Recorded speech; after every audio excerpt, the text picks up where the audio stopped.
ডাকসুর সাবেক ভিপি এবং বিএনপি চেয়ারপারসনের উপদেষ্টা আলহাজ আমানুল্লাহ আমান বলেছেন, খুব শীঘ্রই বিএনপির ভারপ্রাপ্ত চেয়ারম্যান তারেক রহমান দেশে ফিরে আসবেন। কেরানীগঞ্জের হযরতপুর ও তারানগর ইউনিয়নে যুবদলের ওয়ার্ড কর্মী সভায় থেকে শুক্রবার বিকেলে তিনি এই কথা বলেন। আমানুল্লাহ আমান বলেন, আওয়ামী লীগ সরকার দীর্ঘ ১৭ বছর ধরে তারেক রহমানের বিরুদ্ধে মিথ্যা মামলা করে তাকে দেশের বাইরে থাকতে বাধ্য করেছে। কিন্তু বর্তমানে দেশের মানুষ তারেক রহমানের দেশে ফেরার অপেক্ষায় রয়েছে। এ সময় তিনি আরও বলেন, খুব শীঘ্রই তিনি বীরের বেশে দেশে ফিরে আসবেন এবং দেশের জনগণের কাছে প্রিয় নেতা হিসেবে কাজ করবেন।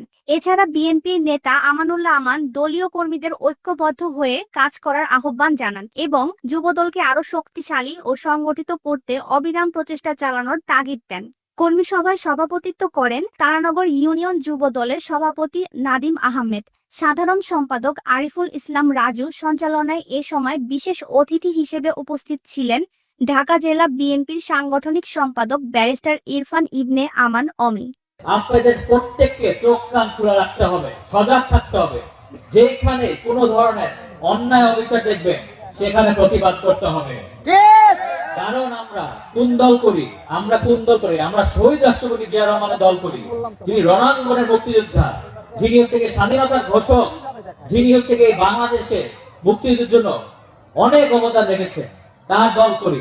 আমরা হচ্ছে জাতীয়তাবাদী শক্তিতে বিশ্বাস করি।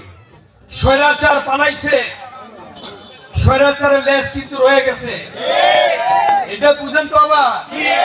ওই যে যারা আপনাদের উপর অন্যায় করছে, অত্যাচার করছে, জুলুম করছে, নির্যাতন করছে, মিথ্যে মামলা দিচ্ছে, হয়রানি করছে, পুলিশদের ধরাই নিছে মিথ্যা ভাবে, সেই সকল ব্যক্তিরা কিন্তু এখনো হয়তো কেউ গ্রামে আছে, কেউ পাড়ায় আছে, কেউ অন্য জায়গায় আছে।